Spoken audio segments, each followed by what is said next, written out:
ikramiyete geçiyorum mesela. Buyurun abi. Amcaya teşekkür ederim. Buyurunuz. Merhaba abi. Başkan abi. Görüşürüz. Kaptına gideceğim.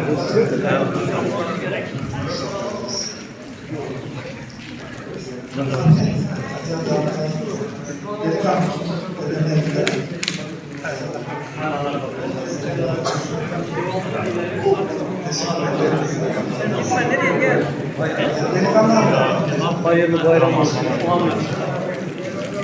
Sıradaki gelsin.